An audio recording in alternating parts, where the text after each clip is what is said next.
আসসালামু আলাইকুম রহমতুল্লাহি ওবরকাতুহু। সম্মানিত দর্শক, 2026 সনের ফেব্রুয়ারি মাসে নির্বাচন হবে। জনাব তারেক রহমান এবং জনাব ডক্টর মোহাম্মদ ইউনূস এই দুজনের মধ্যে লন্ডনে যে বৈঠক হয়েছে, তারই প্রেক্ষিতে যে বিশ্বাস, আস্থা বিএনপির মধ্যে জন্ম হয়েছে, সেই বিশ্বাস এবং আস্থার উপর ভিত্তি করে বিএনপি তার সকল রাজনৈতিক কর্মকাণ্ড পরিচালনা করছে। বিএনপি বিশ্বাস করছে, পূবের চাঁদ যদি পশ্চিমে উঠে যায়, তবুও ডক্টর মোহাম্মদ ইউনূস জনাব তারেক রহমান সাহেবের সঙ্গে যে কথা দিয়েছেন, সে কথার নড়চড় তিনি করবেন না। ইতিমধ্যে সরকারের পক্ষ থেকে ফেব্রুয়ারি মাসের প্রথমার্ধে, অর্থাৎ যাকে বলা হয় পবিত্র ঈদ উল ফিতরের আগে, একটি নির্বাচন অনুষ্ঠানের জন্য যে আনুষ্ঠানিকতা দরকার তা সম্পন্ন করা হয়েছে।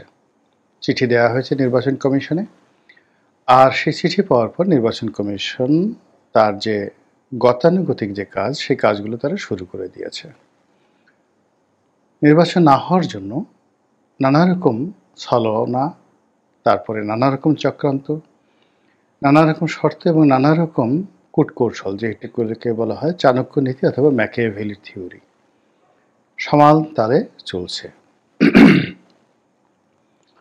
এবং যারা এই সমস্ত কাজকর্ম করছেন, তারা প্রায় সকলেই ডক্টর মোহাম্মদ ইউনূসের আপনজন, আস্থাভাজন। এই মুহূর্তে নির্বাচন না হওয়ার জন্যে যে বিষয়গুলো খুব একেবারে 1, 2, 3, 4 এভাবে যদি আপনি নম্বর দেন, তাহলে অন্তত 100টি নম্বর আপনি দিতে পারবেন। সরকারের যারা স্টেক হোল্ডার এই মুহূর্তে, অর্থাৎ বিএনপি সরকারে না থেকেও আছে, তারা মাঠ, ঘাট, পথ, সচিবালয়, পুলিশ প্রশাসন থেকে শুরু করে সব জায়গাতে সবচেয়ে বড় অংশ তারা দখল করে আছে। কিন্তু একটি সরকার পরিচালনা এবং নীতিগত সিদ্ধান্ত গ্রহণের ক্ষেত্রে, যেটিকে কিচেন ক্যাবিনেট বলা হয়, সেই কিচেন ক্যাবিনেটে সরকারের কোনো যে প্রতিনিধি, তাদের সঙ্গে বিএনপির কোনো যোগাযোগ আছে, এরকম কোনো নমুনা নেই। ফলে অনেকগুলো সিদ্ধান্ত ইতিমধ্যে হয়ে গেছে, যে সিদ্ধান্ত আলটিমেটলি বিএনপির বিপক্ষে চলে গেছে। আর অন্যদিকে বিএনপির সাথে ডক্টর মোহাম্মদ ইউনূসের যে সম্পর্ক, সেই সম্পর্ক থাকার পরেও জামাত, এনসিপি, আমেরিকা এবং চীন, পাকিস্তান, এই যে দেশি বিদেশি যে শক্তিগুলো, এই শক্তিগুলোর যে সমন্বয়, এই সমন্বয়ের মধ্যে বিএনপি বলতে গেলে নেই। ডক্টর মোহাম্মদ ইউনূসের সঙ্গে বিএনপির যে সম্পর্ক, এটি অনেকটা টক ঝাল মিষ্টির মতো।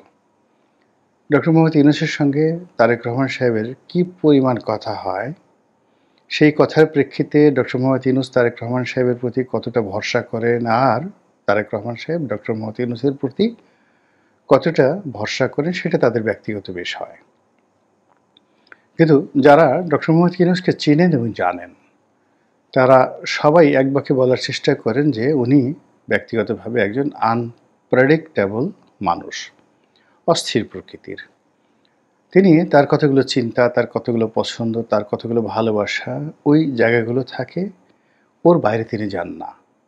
যেমন সেই নূরজাহান বেগম, লামিয়া মোর্শেদ, এরকম দুজন বা আরও 2-4 জন আছেন, দীর্ঘদিন ধরে তাদের সঙ্গে তার সম্পর্ক। সারা দুনিয়াও যদি তাদের বিরুদ্ধে বলে, ডক্টর মোহাম্মদ ইউনূস তাদেরকে ছাড়বেন না। আবার তিনি যাদেরকে অপছন্দ করেন, সে সকল মানুষদের পক্ষে যদি সারা দুনিয়াও বলে, উনি তাদের সঙ্গে বন্ধুত্ব করবেন না। এই গেল ওনার একটা চরিত্র। 2 নম্বর হলো যে দীর্ঘদিন ধরে উনি যাদের সাথে সম্পর্ক রক্ষা করেন, এটা অনেকটা যাকে বলা হয় স্থিতিস্থাপক, সময়ের প্রয়োজনে। এ সমাজের অনেক সাহিত্যিক, সাংবাদিক, বুদ্ধিজীবী অনেকের সঙ্গে তার সম্পর্ক হয়েছে। কিন্তু সেই সম্পর্কের উপর ভিত্তি করে উভয় পক্ষ লাভবান হয়েছে। যারা গ্রামীণ ব্যাংকে কাজ করেছেন, গ্রামীণ টেলিকমে কাজ করেছেন এবং দীর্ঘদিন ধরে ডক্টর মোহাম্মদ ইউনূসের সাহায্যকারী ছিলেন, তাদের যে রিপোর্ট বা তাদের যে প্রতিবেদন ওনার সম্পর্কে, সেটি ইতিবাচক নয়। অন্যদিকে যদি তারেক রহমান সাহেবের কথা চিন্তা করেন, সেক্ষেত্রে আপনি দেখবেন যে তারেক রহমান সাহেবের সাথে যারা স্কুলে পড়েছেন, কলেজে পড়েছেন, হাওয়া ভবনে যারা খুব ঘনিষ্ঠ ছিলেন উনি যখন ক্ষমতায় ছিলেন, আবার সেই উনি বিদেশে যাওয়ার পরে যাদের সঙ্গে তার খুব ঘনিষ্ঠতা, এর মধ্যে আপনি ধারাবাহিকতা পাবেন না। তার একান্ত কাছের মধ্যে যারা ছিলেন প্রায় সবাই চলে গেছে। এখন যাদের নাম শোনা যাচ্ছে, যেমন সানি নামে এক ভদ্রলোকের নাম শোনা যাচ্ছে, বকুল নামে এক ভদ্রলোকের নাম শোনা যায়, এরকম যাদের নাম শোনা যাচ্ছে এরা সেই 2001 থেকে 2006 পর্যন্ত ওনার খুব কাছাকাছি ছিলেন, এরকম কোনো তথ্য নেই। আবার ওই সময়টাতে যারা খুব ঘনিষ্ঠ ছিলেন, যেমন এহসানুল হক মিলন, গিয়াসউদ্দিন আল মামুন, এরকম জহিরুদ্দিন স্বপন, অনেকের সঙ্গেই তার খুব ভালো সম্পর্ক ছিল, যারা হাওয়া ভবনের বলতে গেলে মাস্টার মাইন্ড ছিলেন। এদের মধ্যে একমাত্র রশিদুজ্জামান মিল্লাত, উনি ছাড়া আর কারোর সঙ্গে তার ধারাবাহিক সম্পর্ক আছে আমি জানি না, বরং ক্ষেত্র বিশেষে অনেকটা দা কুমড়ার মতো সম্পর্ক হয়ে গেছে। তো সেই অবস্থাতে আপনি চিন্তা করুন যে ডক্টর মোহাম্মদ ইউনূসের যে ক্যারেক্টারিস্টিক্স আর তারেক রহমান সাহেবের যে ক্যারেক্টারিস্টিক্স, এই ক্যারেক্টারিস্টিক্সে ভালো একটা সম্পর্ক হবে, বন্ধুত্ব হবে, একে অপরকে ট্রাস্ট করবেন এবং তার ভিত্তিতে একটা ভালো ফলাফল আসবে। এটা যদি আপনি সমান সমান দেন, ফলাফল শূন্য, ক্ষেত্র বিশেষে মাইনাস। ফলে তারেক রহমান সাহেব যদি ডক্টর মোহাম্মদ ইউনূসকে বিশ্বাস করে থাকেন, আর ডক্টর মোহাম্মদ ইউনূস যদি তারেক রহমান সাহেবকে বিশ্বাস করে থাকেন, এটা বুমেরাং হবে এই দুজনের ক্যারেক্টারিস্টিক্সের কথা চিন্তা ভাবনা করলে। 2 নম্বর হলো যে জনাব ডক্টর মোহাম্মদ ইউনূস এই দলের মধ্যে এই মুহূর্তে যাদেরকে কাছে ডেকে নিচ্ছেন, বিএনপির যাদেরকে কাছে ডেকে নিচ্ছেন, তার মধ্যে স্পষ্টতই দেখা যাচ্ছে মির্জা ফখরুল সাহেব তার পছন্দের 1 নম্বর মানুষ। কিন্তু মির্জা ফখরুল সাহেব তারেক রহমান সাহেবের যে ঘনিষ্ঠজন, সেই ঘনিষ্ঠজনের মধ্যে তিনি এখন আর নেই। জনাব সালাউদ্দিন সাহেব, রিজভী আহমেদ, অন্যান্য যারা আছেন সিনিয়র নেতৃবৃন্দের মধ্যে, তাদের কাউকে ডক্টর মোহাম্মদ ইউনূস ডাকছেন না। তো সেই অবস্থাতে বিএনপির যারা লোকজন তারা সেই লন্ডন বৈঠক এবং ফেব্রুয়ারি মাসে একটা ভালো নির্বাচন হবে এবং সেই নির্বাচনে বিএনপি জয়লাভ করবে, আর বিএনপির হাতে ক্ষমতা দিয়ে তারেক রহমান সাহেবকে প্রধানমন্ত্রী হিসাবে অভিষিক্ত করে জনাব ইউনূস, ডক্টর মোহাম্মদ ইউনূস, তিনি হাসি মুখে ক্ষমতা ছেড়ে দিবেন।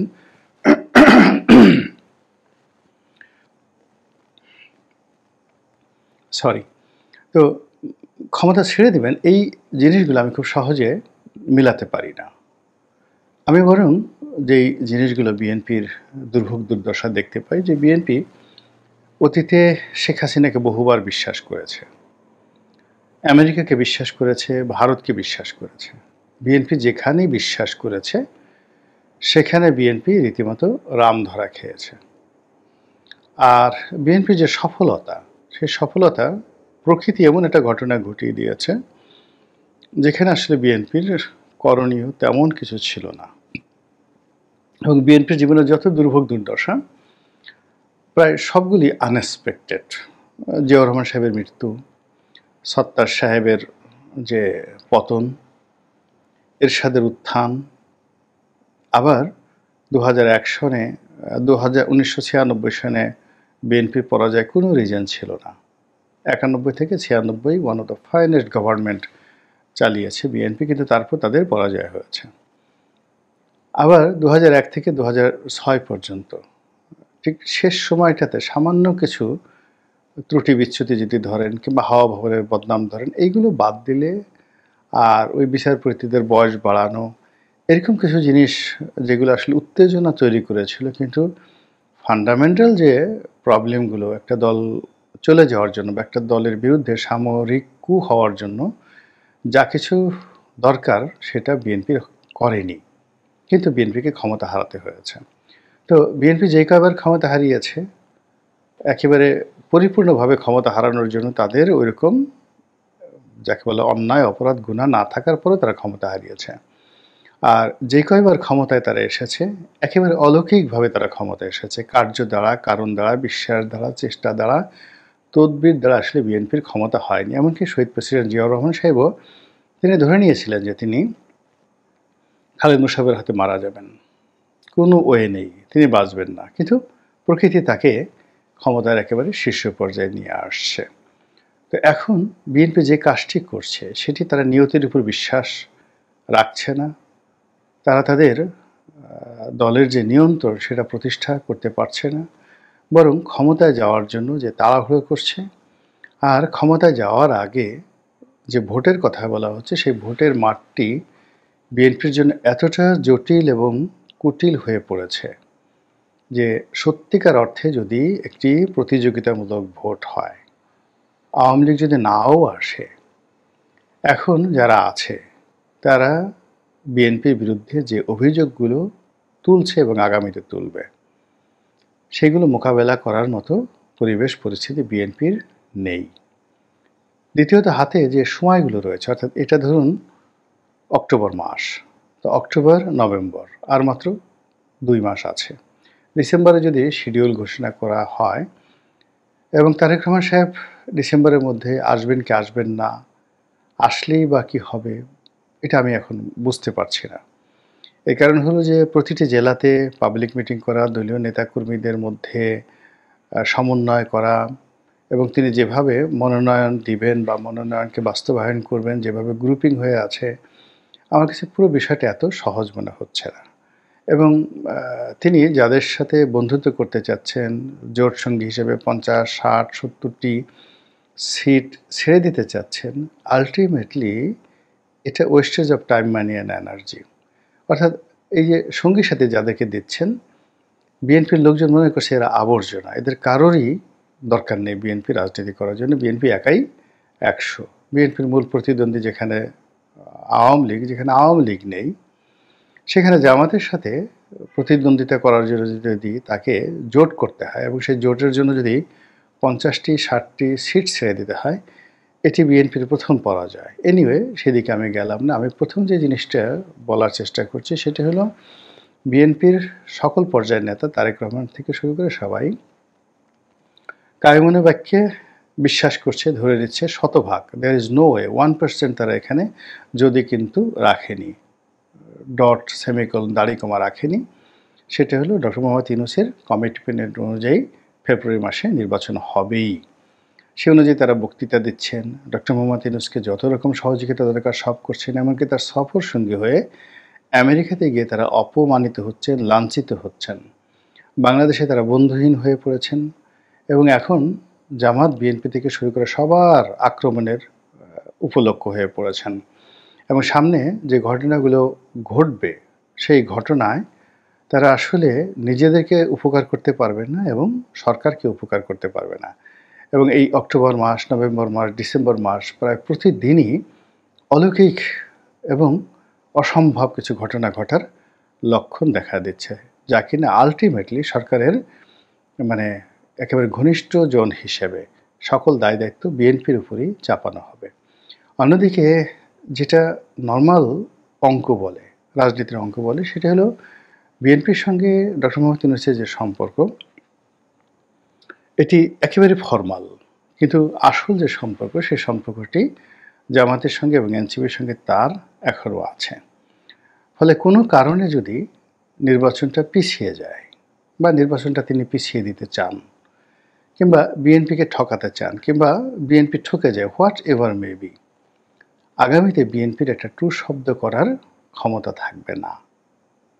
সরকারের বিরুদ্ধে কথা বলতে পারবে না, আন্দোলন হবে না, কিচ্ছু করা সম্ভব হবে না। বরং ডক্টর মোহাম্মদ ইউনূস যদি শেষমেশ তার এনসিপিতে ডাকেন, বিএনপির অনেক বড় বড় লোক যদি চলে যায়, যোগদান করে, একেবারে বাংলাদেশ জিন্দাবাদ বলে যোগদান করে বিএনপির শীর্ষ পর্যায়ের 20 থেকে 25 জন লোক, এতে আমি আশ্চর্য হব না।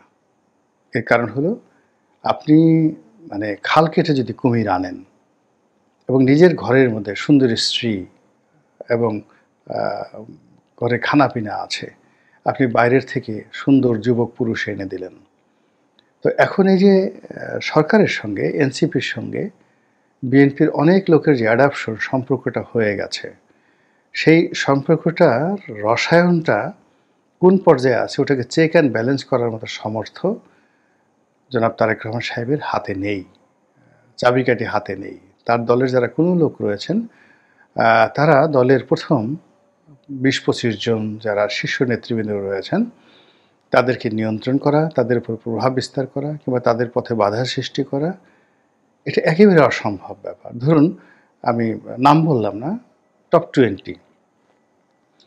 20 লোক যারা আছেন তারা যদি হঠাৎ করে এনসিপিতে যোগদান করেন, এনসিপির পক্ষে নির্বাচন করেন, তাদের দেখা দেখে যদি আরও ১০০ জন বিএনপির প্রার্থী চলে যায় এবং সবাই মিলে তারা যদি বলে যে না ঠিক আছে আমরা ফেব্রুয়ারি মাসে নির্বাচন করব না, আমরা জুন মাসে নির্বাচন করব, বিএনপি কী করবে বলেন তো?